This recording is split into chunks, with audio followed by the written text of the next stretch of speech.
Wilhelm Canaris, maître espion et agent double.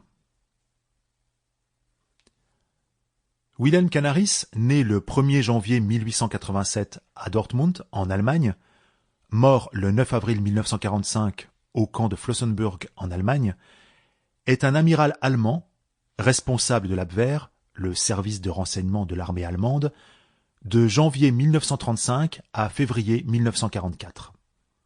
Il s'est clandestinement opposé aux actions nazies et notamment à celles de Reinhard Heydrich alors qu'il était en poste. Jusqu'à la fin de la Première Guerre mondiale, c'est un brillant officier de marine doublé d'un polyglotte. Il parlait couramment 5 langues. Ayant produit de bons rapports politiques et militaires lors de différentes missions, il devient informateur pour le compte du ministère des Affaires étrangères allemand. Par la force des choses, il devient agent secret. En 1924, il fonde et devient responsable de l'organisation, précurseur de l'Abwehr. En tant que responsable de celle-ci, il voyage et noue plusieurs amitiés dans différents pays, lesquels servent à créer la 5e colonne allemande.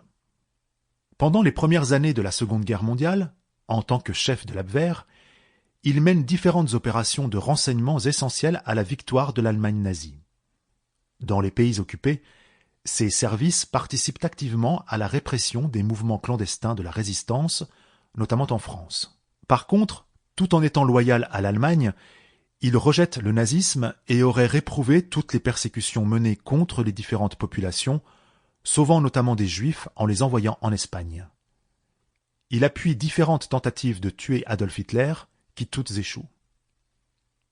Soupçonné d'avoir pris part au complot du 20 juillet 1944, il est interné à Flossenbürg avant d'être condamné à mort par un tribunal spécial et exécuté. L'apprentissage du métier. Les ancêtres de Wilhelm Canaris ont vécu en Italie. Ils se sont établis en Rhénanie au XVIIIe siècle. Son père est maître de forge, respecte Bismarck, craint les socialistes et pense que l'Allemagne est le premier pays du monde. Wilhelm est entre autres très doué pour les langues. Au lycée de Duisbourg, il fait des études particulièrement brillantes où il apprend l'anglais et acquiert de très bonnes notions en français. Plus tard, lors d'une longue mission en Amérique du Sud, il apprend l'espagnol en quelques mois. Malgré ses brillantes études, il décide de s'engager dans la marine militaire allemande à la stupeur. Sample complete. Ready to continue?